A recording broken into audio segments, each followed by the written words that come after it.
Okay, you can hear me, and now hopefully the cameras can hear me as well.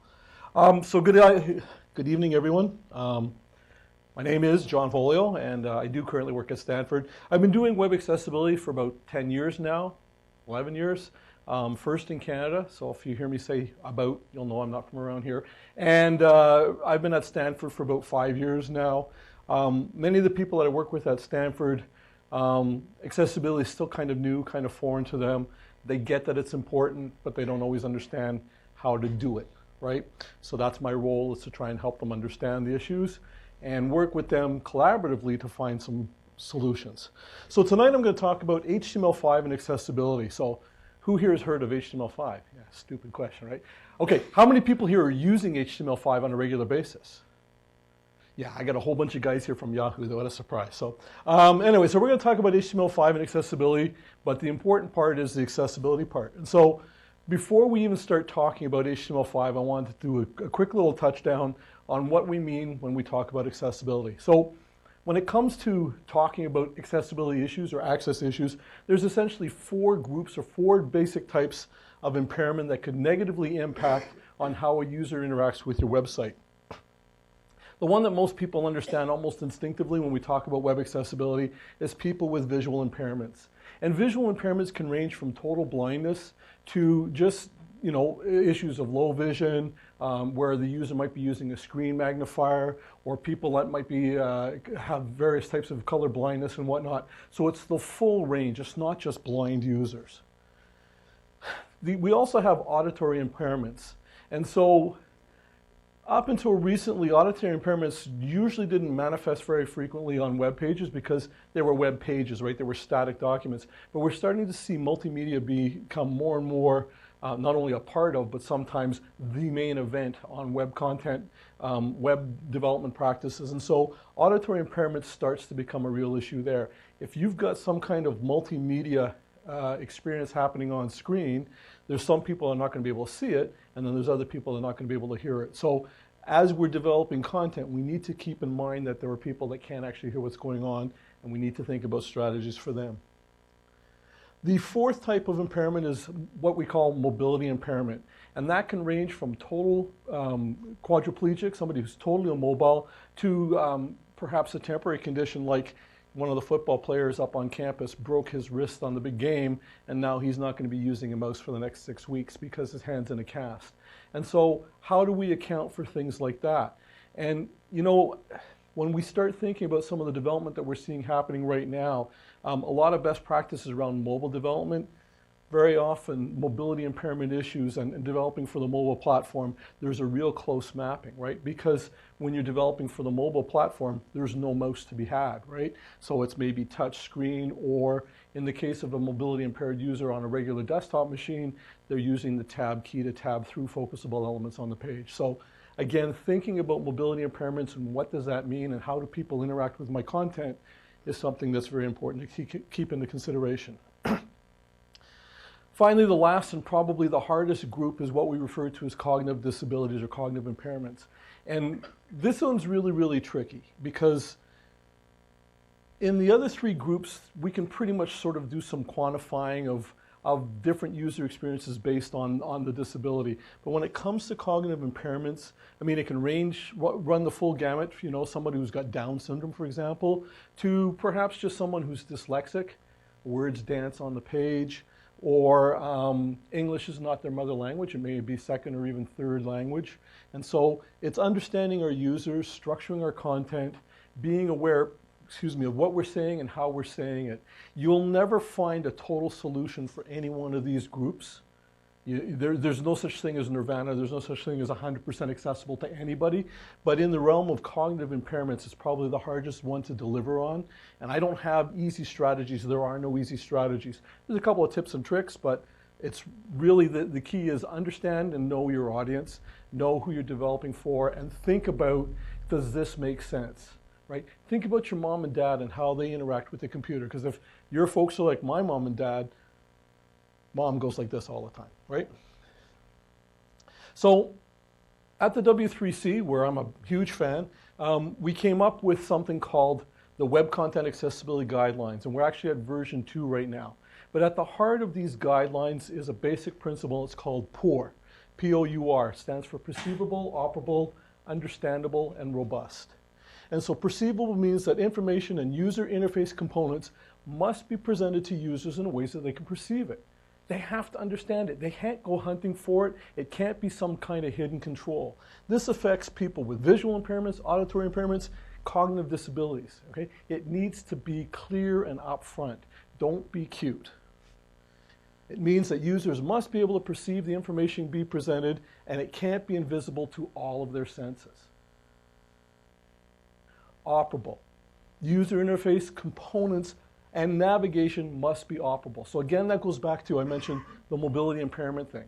If all you're doing is providing mouse interactions to interact with your application, your web application, what have you, then many, or even many users are going to be unable to interact with your content. One of the things that blows me away, how many people here use the title attribute to do little tooltips on their web page? 1, 2, 3, 4, cool. If you walk away with one thing tonight, please stop doing that, okay? Because you're creating a situation where if you're not using a mouse, they can't get to the information. Okay, the title attribute, when you mouse over and it does a little tooltip, relies on the use of a mouse. And if you can't use a mouse, you can't get to that information. They must be able to operate the interface without, the interface cannot require interaction that a user cannot perform, right? So it needs to be, you need to provide a means for them to interoperate besides just using a mouse. And traditionally, that is the keyboard. Finally, as I mentioned, understandable, and that's the hard one. But what it means is that you must be able to understand the information as well as the operation of the user interface based on, again, an understanding of your users. So this is where I said, don't be cute, don't put tricky little things. They may be really cool, but don't make it difficult. Make it really, there's a principle, right? We've all heard of KISS, keep it simple, stupid. That's this right here, okay? So perceivable, operable, understandable, and robust. Those four things. And here's something that a buddy of mine was talking about today. And he says, you know, at first when you talked about that, he says it was kind of a vague concept. But he says, once I finally really understood perceivable, operable, understandable, and robust, he says, that's more than just for people with disabilities. He says, that's for everybody. I said, yeah, that's right. Okay, it's for everybody. So these are really, really good principles that I really urge you to embrace. Robust. The content must be robust enough so it can be interpreted reliably by a wide variety of user agents, including assistive technologies.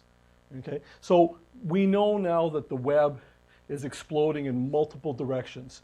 It's showing up on multiple platforms, multiple devices, and for some people with disabilities, like right here, they're actually interacting in a completely different way. It's not the traditional 24-inch monitor, keyboard at the desk way of doing things anymore. So as you're developing your content, keep that in mind.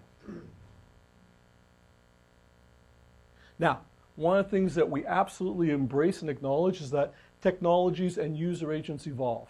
Okay? So this does not mean that it has to work in links or it's not accessible. Okay? There is a social contract between our users and the developers that we meet somewhere in the middle. It's not about frustrating progress. It's not about saying you can't do this and you can't do that. But it is understanding that not everybody's going to be loading, you know, the latest nightly build of Chrome on their desktop so they can experience your interactive content. It ain't going to happen. So here's another topic that I wanted to talk very, very briefly about, and that's the accessibility APIs. How many people here have actually heard of the accessibility APIs before? My friends from Google. So the accessibility APIs, and there's a number of them, are actually, they operate, is there one more? No, I was wrong. They operate at the system level. And what they are is that it's a means for applications that are running on the operating system to actually pass through basic and key core information to adaptive technologies. So when a user is using a screen reader with a web browser, okay, the piece of goo that glues that together in the middle is the accessibility APIs. And this is a really important thing to just keep in the back of your mind, and I'll tell you, it'll become clearer as we go on. But the accessibility APIs is the thing that takes the information and conveys it to the end user. So for example, in a GUI interface, we have a button. And it could be a button in Microsoft Word, or an Excel spreadsheet, or, you know, any other potential piece of software that the end user would use. But this button has a set of roles and properties, right? This is a button. This is what the button does. This is the state of the button. It's pressed down. It's pressed off. You've removed the focus. You've taken the press off. And so all of that information, that basic level information, needs to be conveyed back to alternative technologies. And it's the APIs that do it. So it's not just for the browser, it's for any application that runs on the desktop or on the operating system. And so why did I talk about that? Well, because we have something called ARIA, the Accessible Rich Internet Application. And what it is a means within HTML, HTML5, of expressing roles, states, and properties of your web content to the browser and down to the Accessibility API and back out to adaptive technology. Right now, ARIA has very robust support in most AT tools in the marketplace. Not all, and the support, it's kind of like the situation we have with the browsers. Different APIs are stronger than others, and different adaptive technology tools have better support for the APIs than others. So it's an evolving landscape. But for the most part, the traditional desktop setup for specifically people with visual impairments, and we're going to be talking a lot about that this evening, the support for ARIA is quite robust. Excuse me. ARIA has been deeply integrated into major UI JavaScript libraries, including Dojo, YUI3, and we can thank somebody in the room here for that, and jQuery UI, to name just three. But when you use these JavaScript libraries, you're getting ARIA for free. It's just baked right into the libraries. If you want more information about ARIA, the official specification, which is right now what they call in candidate recommendation, so it's not quite a full spec yet, but it's pretty well baked. It's in last call. It's way beyond last call. It can be found at the W3C website right there. And this presentation is an online presentation, so you can get to the link afterwards. And there's also an ARIA authoring practices guide that's published by the W3C, which is a lot more practical in terms of how can I, the content author, use ARIA today. So between those two documents, the spec is really dry. I mean, as are most specs, right? If you have insomnia, it's great, but they're pretty dry to read. But the authoring practices is a much more friendly read for just the average web developer to go and actually read up on it. So one of the things that we can do with ARIA is express what's called landmark roles, okay? Basically, where am I? And the way that ARIA is done is that your attribute, or your elements, take on the attribute of role and then a value. Okay? So it's a really easy pattern. And we have a number of landmark roles that are available in the ARIA specification today, including application, banner, complementary, content info, form, main, navigation, search. So in old school sort of HTML4, XHTML1 development, we use divs all the time, right? And these divs, often we would use them also for styling hooks, right? But what we did with those divs is we sort of mapped out the page. There was almost a topography of the page. And so in a traditional website, across the top you have a header. And normally down the left-hand side, not always, but traditionally, or real sort of old school mainstream web development, down the left-hand side was your navigation bar. And then you had a search region traditionally up in the top right-hand corner of the web page. But all of these divs, they were just like unlabeled boxes, right? It was a container, but and so by using the landmark roles, we can now explain what these boxes are. Todd, do you know if Victor's going to be demonstrating landmark roles? You don't. I suspect that Victor will be doing it. He's going to be doing a demonstration with Screen Reader later on, and so you'll have an opportunity to see that in practice. But what this allows us to do now is say that this particular div, whatever it is, has a role, it has a meaning, it has a purpose. This div contains the search field. This div contains all of the navigation. This div is the main content of your website. And so not only do I identify these blocks that we've built out on the page, okay, but I can use them to navigate. And so the screen reader user can actually use this information to navigate and find the information they're looking for quickly. Okay. The landmark roles are currently supported in JAWS version 10 on up, and I believe version 12 is in beta right now. It might even be out, I'm not sure. NVDA, which is a free screen reader that runs on the Windows platform. It's really cool, open source, 2 developers out of Australia that have been doing some really good work on it. It's a little bit unusual because the default voice has an Australian accent, which is kind of cool. And the real huge boon for virtually every non-sighted person I know, every blind person I know, it's on the iPhone, starting with iOS 4. And so virtually every non-sighted person I know has the iPhone because they can interact with a smartphone and they know exactly what's going on. It's way cool. The other thing we can do is we can apply some structure. So not only do we have these landmark regions on the page, we can apply some structure to the document as well. And so, for example, in the main div, we can have an article or multiple articles.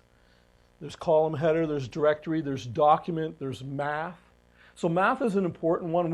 I see that a lot up at Stanford, you know, certainly from the engineering department, where they're using math and MathML or LaTeX to actually express complex mathematical equations. And so by having a div that says there's math here, allows the end user to actually know that. Oftentimes with these alternative technologies, LaTeX and MathML, you'll need a helper application to actually do that. It's not yet natively, MathML is coming, but it's not natively baked into the browsers. We have a note, we have presentation, and 11 others. So all of these structural roles are sort of complementary to the landmarks. So the landmarks is the major boxes, and the structure is what you would find in the various boxes. Most of them you'd find in the div that has a landmark role of main. Okay? So normally these document structures are not interactive, but again, it's building out and expanding the framework you have of your document. So now we're way beyond just these meaningless, nameless divs. I think a lot of you probably do divs and you do ID equals navigation. So that's great if you're doing CSS styling. But the thing is that normally the ID that you're going to apply is going to be something that is meaningful to you. It's going to be in your host language. For us, it's English, but for others, it may be French or Spanish or Chinese. Right? And so there's no dictionary that maps those random IDs, whereas with the ARIA roles and the document structures, we now have a common lexicon of information that we can use, and so then we can pass that information on to the accessibility APIs and on to the adaptive technology. Finally, we have interface widgets. So what is this widget? And so one of the big things about started with DHTML and Web 2.0 and Ajax and all that, but what happened is that we went from having static web pages that were being pushed to the end consumer to creating an interactive experience.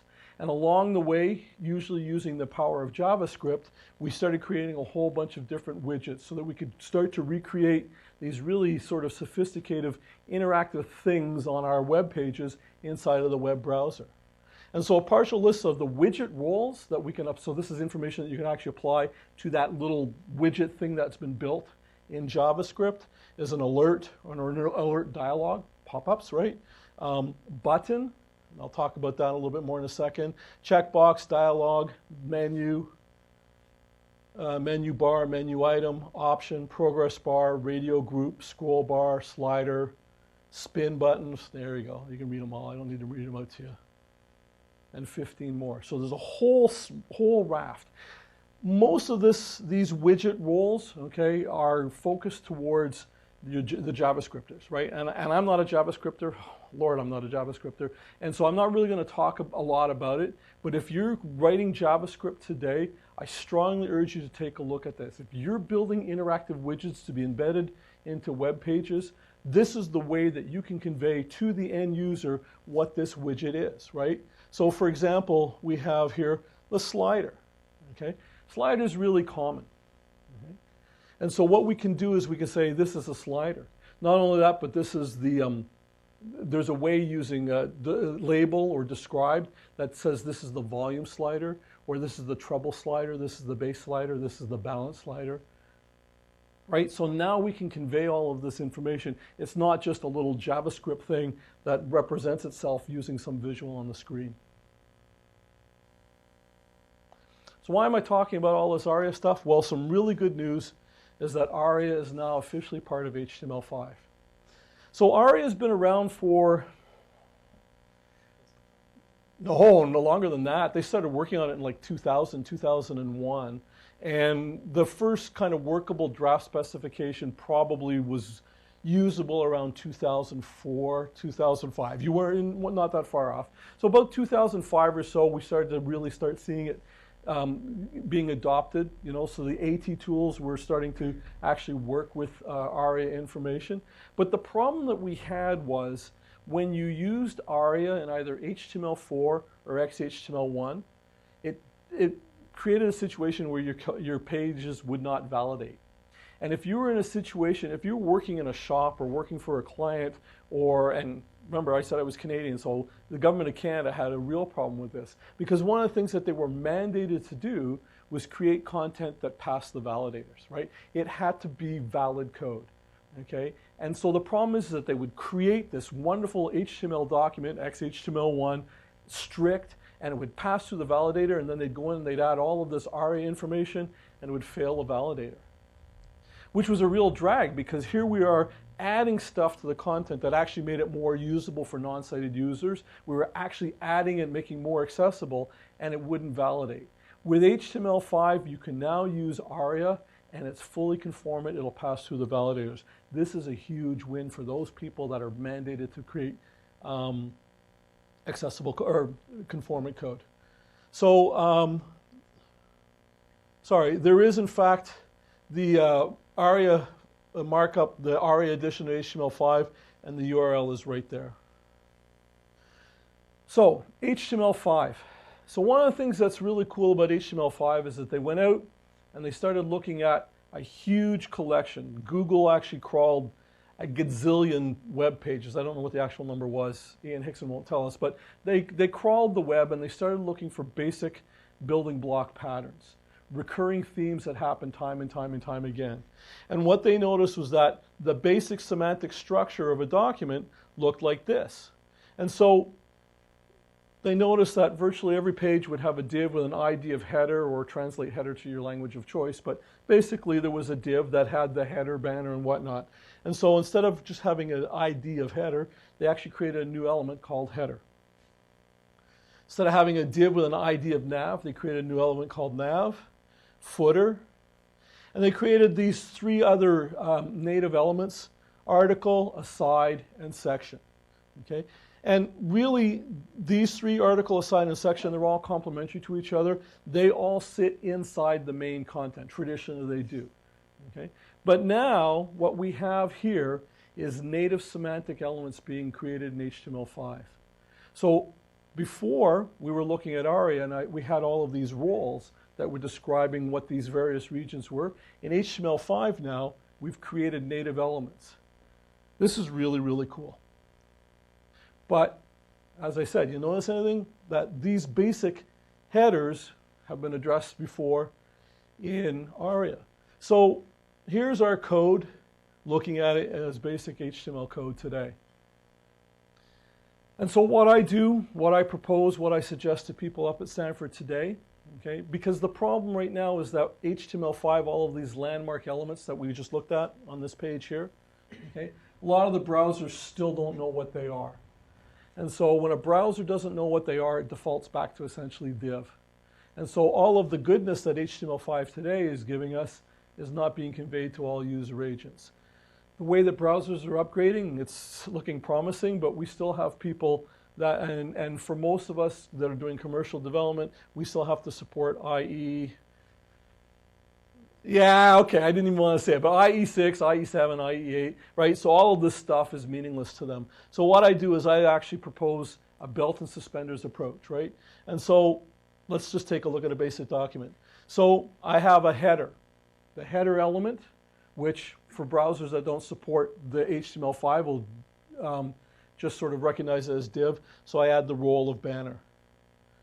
Then I threw in a little div with an ID of search and the role of search. Okay? It just so happened that the ID, it could be anything. It could be Basquera if I'm, if I'm a Spanish-speaking developer. But with the role of search now, I can actually put my little search form in this div, and now it's clearly labeled as to what's in that div. And then finally, I've got an ID of my button and the role of button. So one of the things right now is that we've seen developers that they'll go and they'll actually create a div, and they'll apply all kinds of semantics and styling so it almost replicates a button. How many people here have played with Gmail? Right? All of those buttons in Gmail are all divs.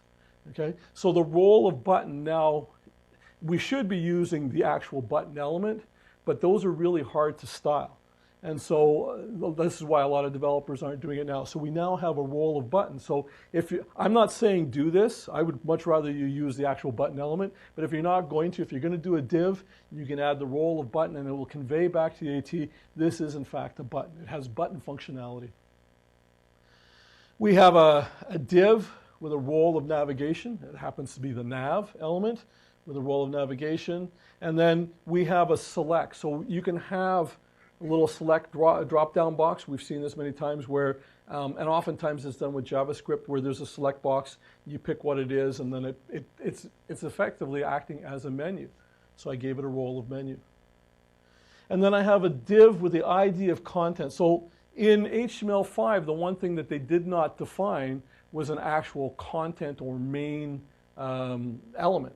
I don't know why, but they didn't. Okay? But we can apply a div with an ID of content, and we give it the role of main. The section is the same, has the same role as a group. So a section would be something, for example, where you would have multiple articles, right? This is the news section. Okay? So you can actually take that content, put it in its own standalone section, give it a role of group, and then put a number of things inside of it. And it says that all of these things that are inside of this div, this section, are related to each other. You have an article with the role of article. That's pretty much a no-brainer. And the aside has the role of complementary. So that's usually information that is complementary to the main content, but it is, as its name would apply, an aside. So a little bit of a difference in terminology here, but they serve the same functionality. And then finally, we've got our footer. And so this is your basic accessible HTML5 template. And what I urge developers to do today is use this so that you're both forward-looking with your HTML5 as well as backwards compatible for legacy browsers that don't know what these new HTML5 elements are.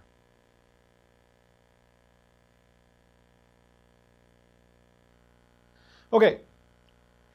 There's also something called states and properties in ARIA. And there's actually 35 states and properties.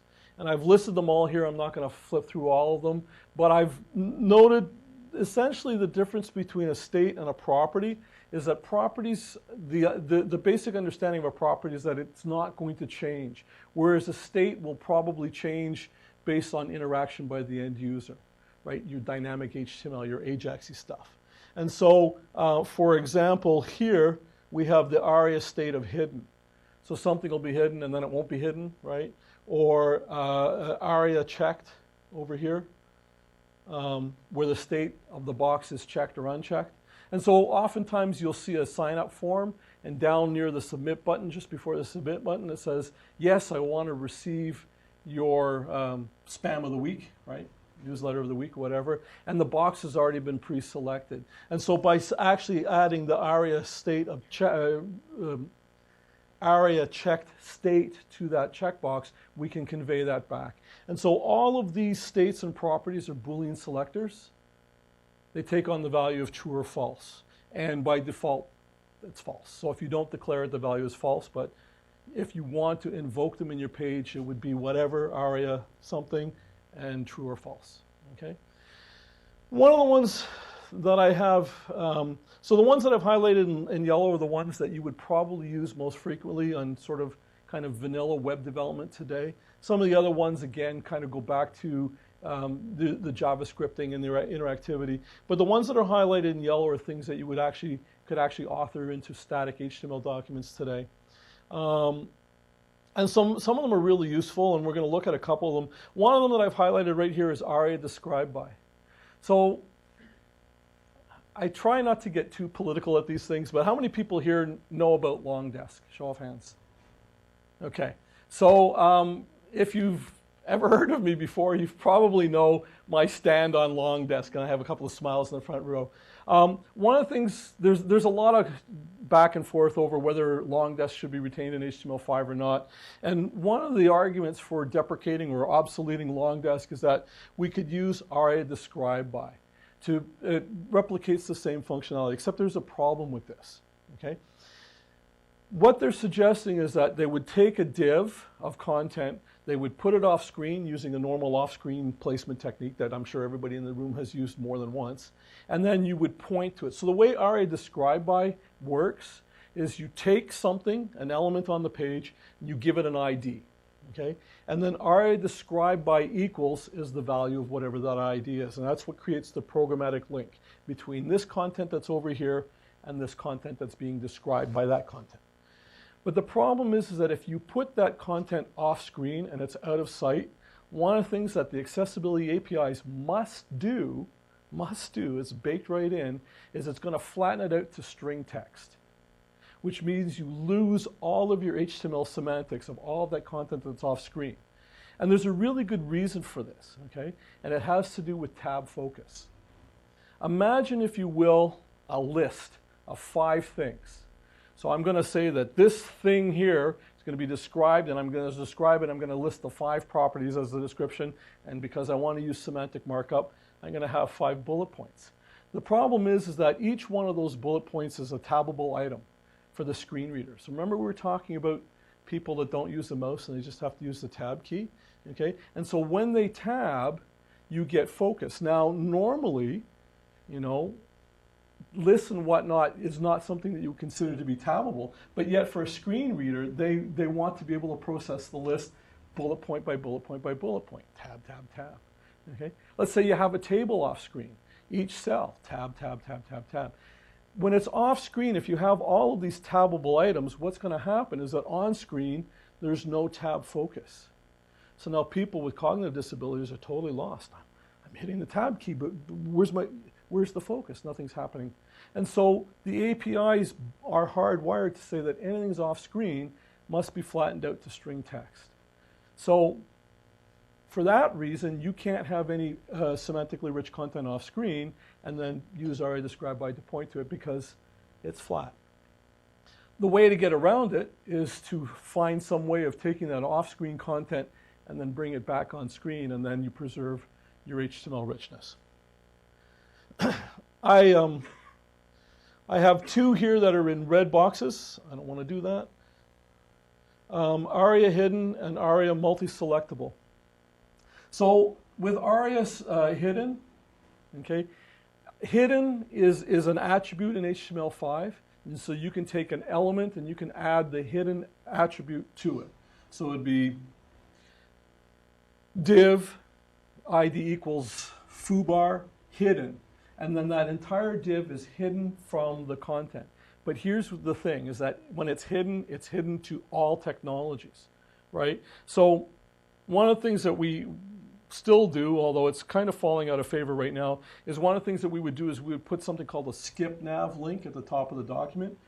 Traditionally, you would have this long list of navigation elements on every page, part of the template.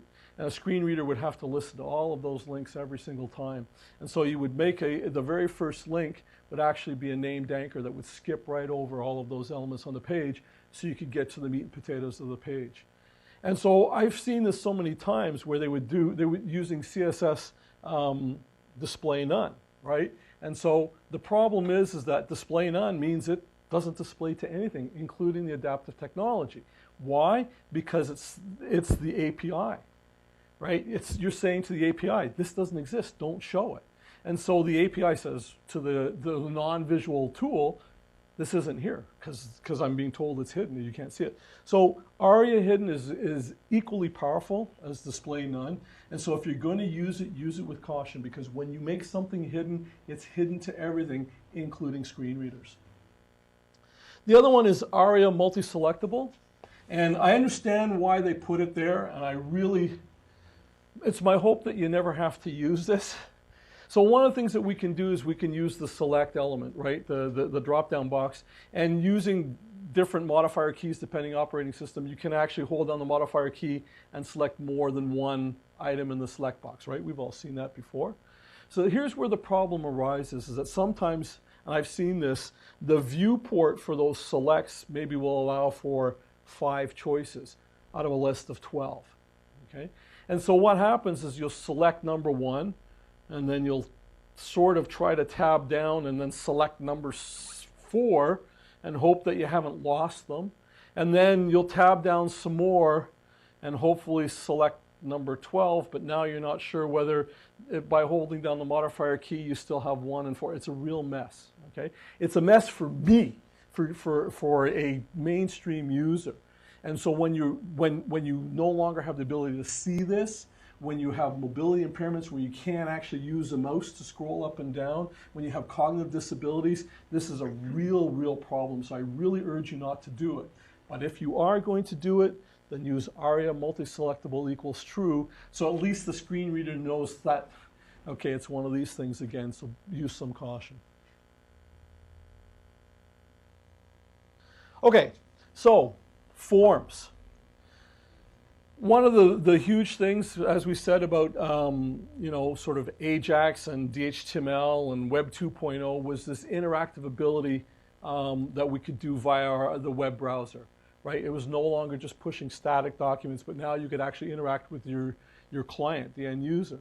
And the way we interact with the end user is using forms, okay? So whether you like to code up a form or not, and I don't know too many people that actually enjoy building forms, but it's something that we have to do on a regular basis so that we can have that interaction with our clients. And so in HTML5, there's a whole slew of new input types, and I think many of them actually have some really huge benefits for people with disabilities. And so you have the input type of date time and date time local, date, month, time, week. They're all kind of related. You have an input type of number. You have an input type of range. Okay, so for cognitive disabled people, you know, they can only pick within a range. You have an input type of email, URL, and search, and I really like those. Input type of telephone and input type of color. Be warned right now that a lot of these input types do not have universal support across the browsers. In fact, I think only Opera and Chrome, I think, Safari? Yeah, okay, WebKit. So that's starting to come along, but for example, the date type, the date pickers, Opera is the only one. And so the way it would work is with the date picker is that rather than having to build a complex little JavaScript calendar date picking kind of widget, that it's actually baked right into the browser. The feedback that I'm hearing right now, and I think this is huge, right? So again, the ability to visualize a calendar for picking dates has huge benefits for people with cognitive disabilities, right? Because they recognize the calendar. And so having that on the web page as opposed to having to guess through a select box what the days are is powerful. I mean, that's very useful for people with cognitive disabilities. The problem right now is the native widget that's in Opera can't be styled.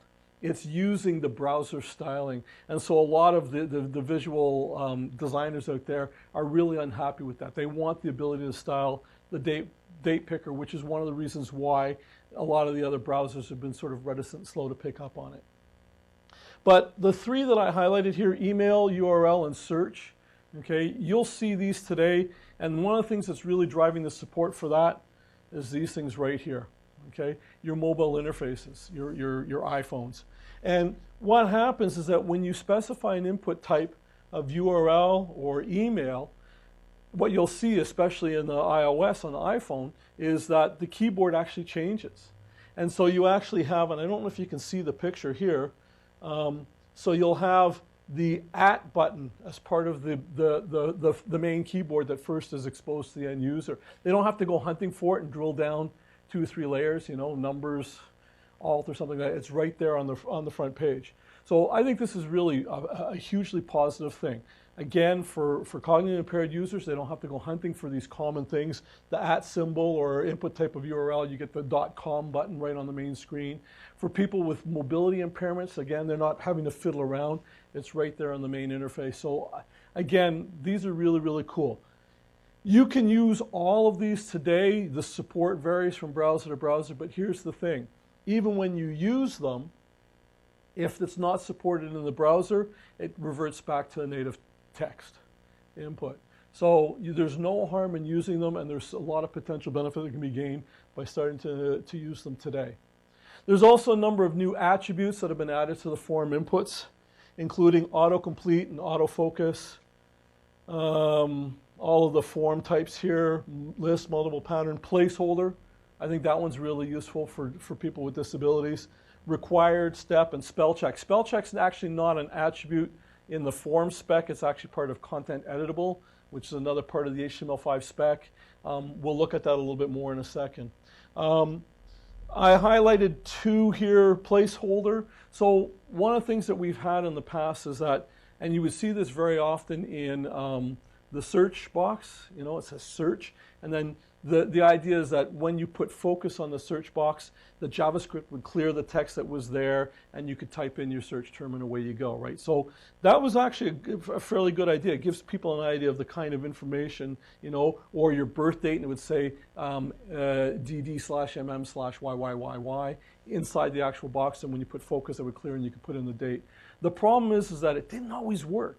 And I'm sure all of you have experienced at least once where you sort of click inside the middle of a text box, and for whatever reason, the text doesn't go away, and you type something in. Now you've got this really strange string of text that's totally kerfunked because it didn't clear away the text that was there ahead of time.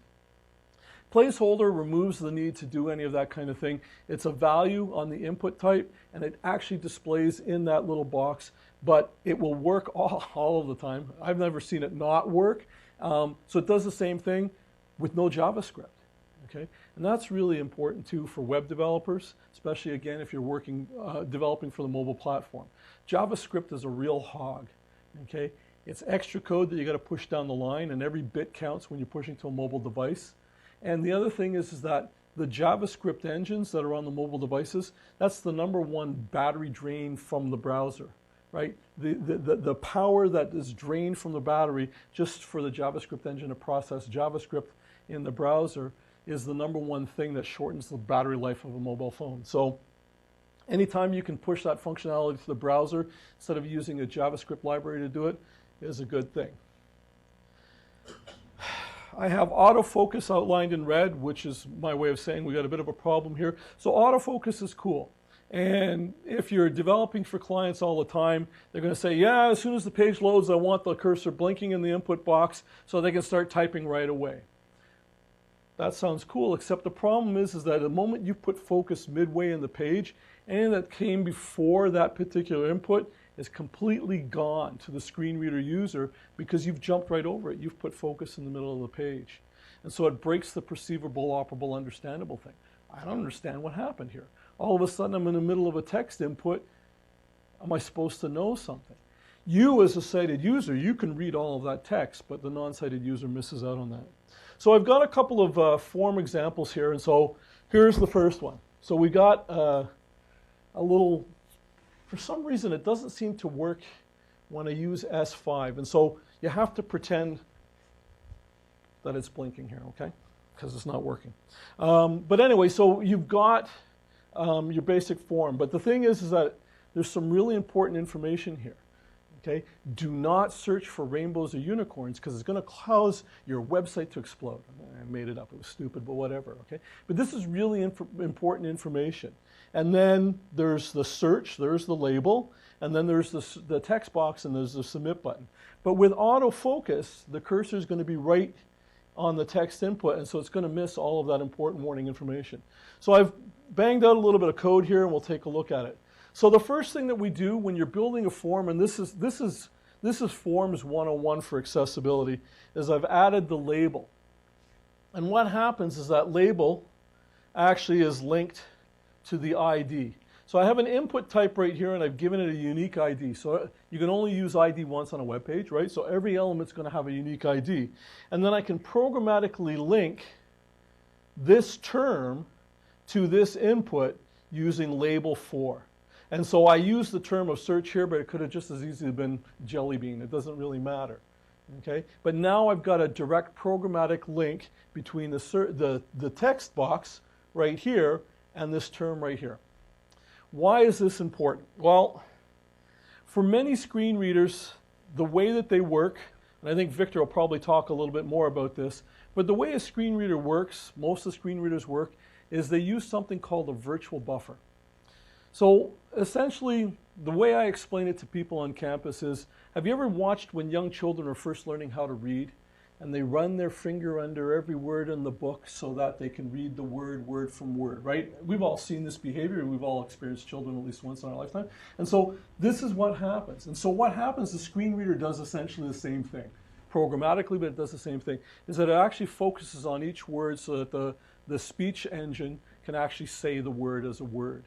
The problem is that when it comes time to actually interact with a form input, you need to actually get into a physical cursor. You need to actually be able to put focus on the input box or the input element, whatever it is. And so they can switch back and forth every time, but it's really cumbersome and really onerous, okay? And so what happens is that the screen readers and the accessibility APIs have been wired in such a way that when you label the input, that the screen reader will say, I'm at a text input, and it's search. Okay, so that programmatic linking that we've done via code is then passed on to the accessibility API. So I've labeled up my thing. Then I put in autofocus, because of course that was a client requirement. I had to have that cursor blinking in the text input box right away.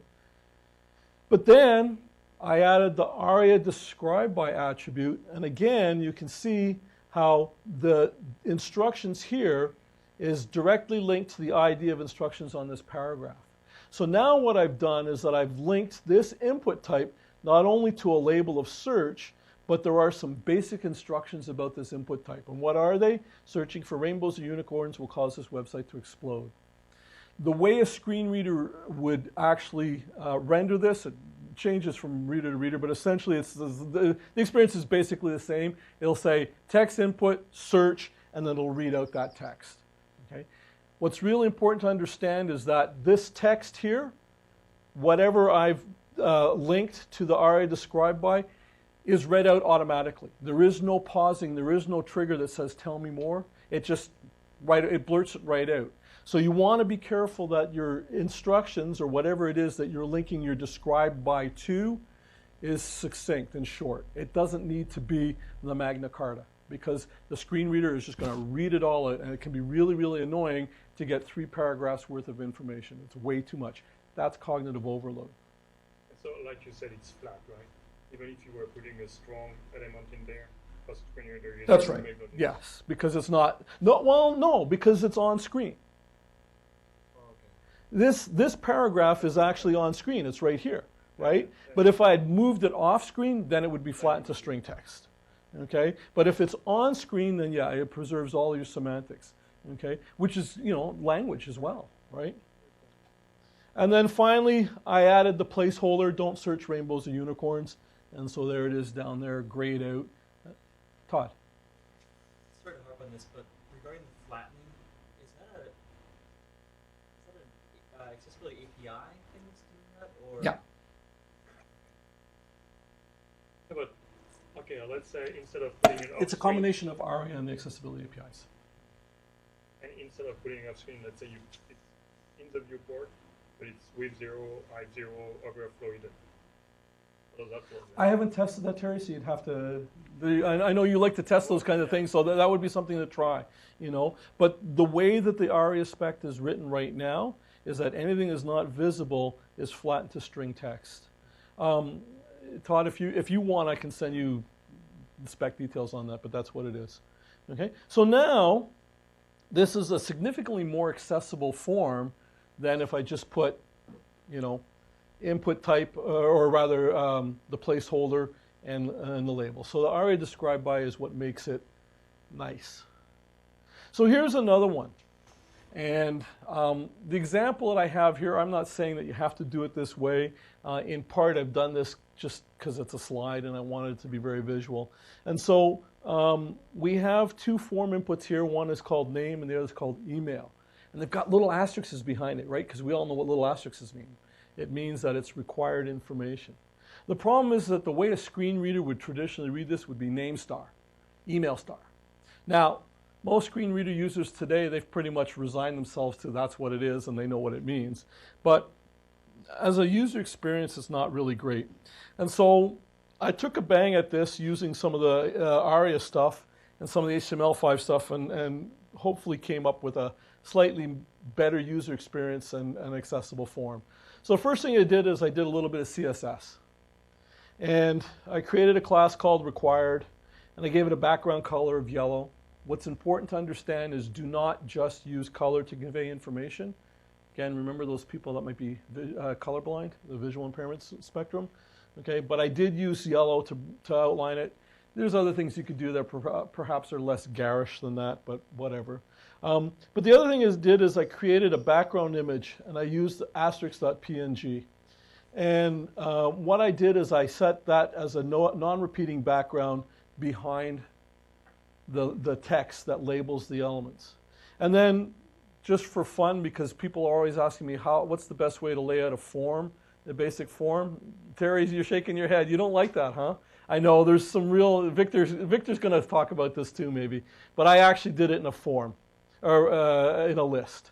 And so here's some code. So the first thing that we do is I create the label right here for name, and I gave it the class of required. And so class required then invokes all this stuff here. So not only do I get the little asterisks, I get the yellow background. So now I've conveyed that important information, this is a required field, visually to the end user.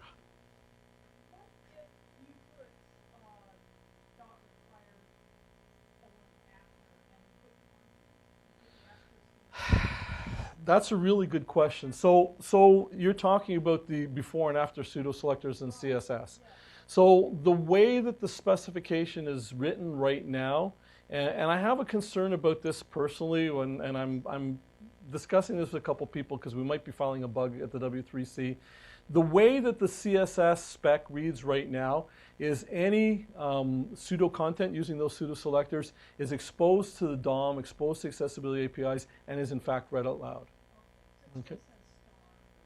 Right. But here's a use case where, and so the use case that concerns me is that you can use a similar kind of scenario for when you've got non-HTML documents linked on a page. So up at the university, I mean, everybody wants to put PDFs and PowerPoints and Word documents and all that. And so you can actually build a little CSS thingy that'll put little icons using the after attribute, and it'll put the little PDF icon after the link and stuff like that, which I argue is on balance is actually a good thing, right? It gives a visual indicator to the sighted user that this is in fact a PDF file as opposed to an HTML document, so that if you're on your mobile phone and it's, you know, this 40 meg PDF file that maybe they'll pass on it kind of thing, ditto with Word documents and PowerPoint and whatnot. The problem is that that little icon is just a visual indicator, right? Because it's an image. And there's no way using the before and after pseudo selectors to actually apply alternative text to an image that you're placing there. So but I'm not sure whether it's a huge issue or not, but it is a problem. And so it's floating up and down the lists at the W3C right now. But that's a good question. So anyway, getting back to this, so we've got this class of required, so I've provided the visual indication that the form is required. And then I use the HTML5 attribute of required. So there's a number of attributes in HTML5 that we looked at earlier, and required is one of them. The HTML5 attributes, although they are ostensibly Boolean selectors, you don't have to write them as such. Okay? If you say required, then true is an implied statement, and if you don't provide it, then of course the state is false. So it's a little bit more brevity of code. And then, because I believe in the belt and suspenders thing, I use RA required equals true, and away we go. And so I repeat it, and then for shoe size, it wasn't important, so away we go. Terry doesn't like the fact that I marked this all up as a list, and it's a philosophical discussion, right? And so we won't have it tonight. But the thing is that using a list is way better than laying it out in a table. Will you give me that? Yeah. Well, yeah. Okay. That kind of argument. So, and then I mentioned spell check. So right now, spell check only works in Chrome. It's really experimental. It's part of that content editable part of the HTML5 spec, which I'm not even going to look at tonight or discuss. But they have this attribute of spell check with it's a Boolean selector again of true and false. Okay.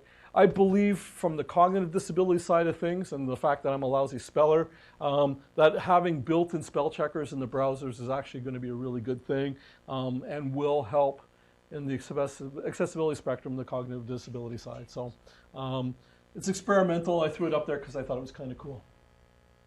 So we've got, I'm running late, but we've got a couple more minutes. So I'm just going to touch very quickly on a couple of other things in HTML5. And some accessibility stuff around it. So one of the really cool things in HTML5, of course, is the video element and audio elements, the so-called flash killers. And what we have in HTML5 today is a means to directly insert this multimedia content into a web page without calling a helper application, aka our Flash player. The other thing is that that's kind of weird. It includes some native controls. So the browsers, so one of the things that we have now is the browsers are actually becoming media players. And so they have built-in controls in the browser. You have to call them or you can script them, but if you call them, you'll have native start, stop, pause, backward, forward, all that kind of stuff native to the browser. We have a bit of a problem. There's the video codec impasse, and so depending on which browser you're developing for, as if we only develop for one browser, you may in fact have to encode your video in more than one codec. There's a real impasse here, and it has to do with patents and paying royalty rates and stuff like that. We won't get into it. Yeah? Is there a concern that these new video interactive browsers are the same when it comes to form elements themselves aren't going to be natively accessible, say the keyboard or The point is that they will be. Okay, so all of this stuff, I mean, right now we're on a journey. We're not at the end of the journey. Okay, so some of this stuff it's all being mapped to the accessibility APIs. The problem is some of those accessibility APIs, I think MSAA is what, 10 years old, 12 years old? You know, so it doesn't have the oomph to handle all this kind of stuff. It's getting better, right? And so it's an evolutionary path. But yeah, the idea is by having all of these native semantics, I mean, one of the goals of the W3C when they created ARIA, which we were talking about before, was that it was a bridging technology until native semantics showed up. So in HTML5, we're starting to get the native semantics. But in my John Lithgow slide, I'm saying that today we have to sort of still use the belt and suspenders approach because it's kind of like, if you remember back, 6, 7, 8 years, 10 years ago, when we were transitioning away from tables as the layout tool into using CSS for page layout, and in those early days, it was really kind of awkward, and it didn't all, and you had that's kind of where we are with a lot of the HTML5 stuff right now. It's coming, but it's floating, and everybody's floating at different rates. So. do you foresee more semantic elements on the horizon? Like, for instance, I deal with UI designers who create all sorts of, they call them buttons, a menu button, it's buttons, which is split menu button. We have all these types of even menus. In your example, you have select, which is really, for choosing. Yeah, it's old school, yeah. Yeah, it's more semantic than a bunch of divs. Right. But it's not a menu. So well, it's not a menu, except that, one of the attributes that I had there was menu and menu item. So there are means to express that thing. They've tried to make it as extensible as possible. If you've come up with something and you can't find a way, I mean, I'll give you my email address, and I'm sure some of the other people in the room that have been playing with this stuff, I mean, happy to answer those kinds of questions. If you come up with something, a use case that hasn't been covered, they're already talking about ARIA next, the next version of ARIA, and they're already starting to have discussions around HTML5.next, because Apparently we're not using numbers anymore, but there'll be another version down the road or something. So, I mean, the languages are evolving and continuing to grow. I mean, they're metered, they have milestones and stuff like that. But if you come up with a use case and it hasn't been addressed, people want to know this stuff. They want to, take a real run at it. And if there's a need to create a new semantic element or create a new attribute or something like that, have at it. And if you propose and it gets accepted, then you've been part of history. How's that? So anyway, so this is something that I've been personally very actively involved with, and this was looking at the accessibility of these media elements. And so there was a task force that was struck about 1.5 years, 2 years ago, and what we did is we actually sat down, I got a little bit of funky going on here. We sat down and we actually looked at accessible media requirements by types of disability. Now again, we want to be really careful, and we're not labeling people as disabilities, right? They're users with disabilities, they're not disabled users. But in terms of starting to map this stuff out and trying to get a handle on the requirements, we looked at these basic disability requirements. So people that are blind, people with low vision, people with atypical color perception, people that are deaf, people that are hard of hearing, different groups, deaf, blind, mobility and dexterity impairments, and cognitive and neurological disorders. And so we sat down and we took each one of those kind of user groups and we started to sort of spitball and think out, well, how would multimedia be consumed by users with these types of disabilities? Where would the barriers be? What would they need? What would they need to have to be able to fully partake in the multimedia experience as well?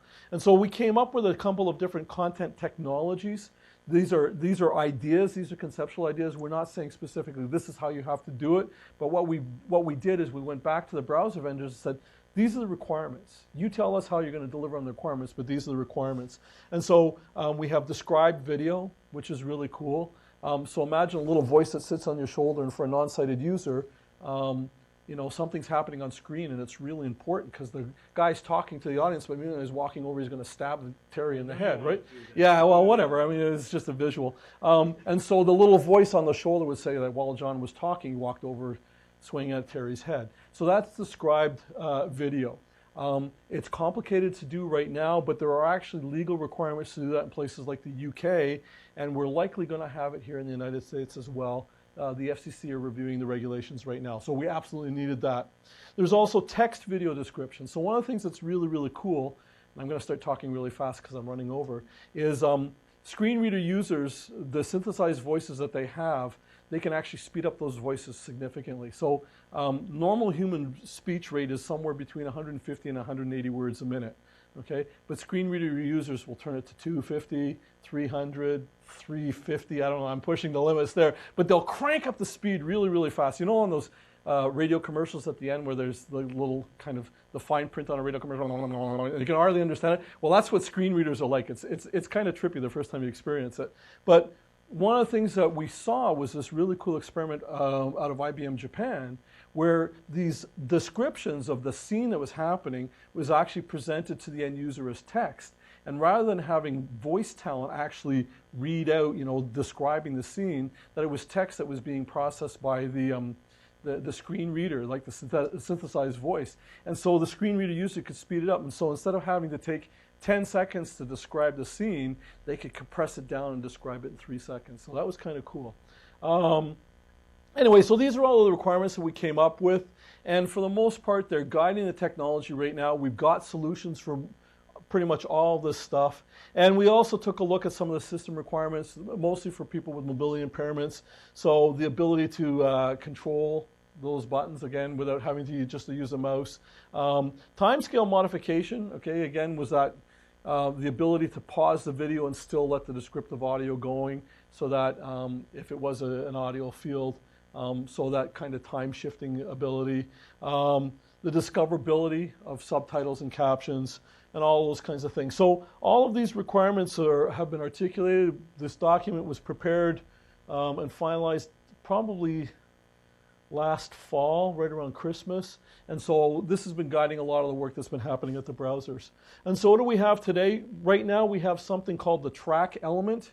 It's a child element of video, and it's a means by which we can associate subtitles and closed captions and a couple of other things to the video element.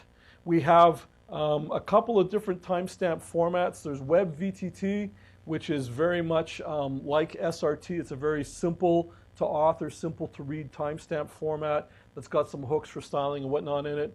We also have SMPTE Time Text, the Society of Motion Picture and Television Engineers, who based their spec on an earlier W3C specification called Time Text Markup Language. It's very XML-like, and so it's evil, or something like that. We have rudimentary and likely multi-level content navigation. So the use case for this was actually more audio than video. Imagine the Bible as an audio feed in your browser. And so you'd want to be able to find not only the book, but the chapter and the verse, right? And so that multi-step navigation through the audio asset, so you could find, you know, that particular piece of content quickly and easily. So we've got that using something called chapters. We've got a multi-track API, the ability to play multiple multimedia files synchronized against a common timeline, so that, for example, we could do picture-in-picture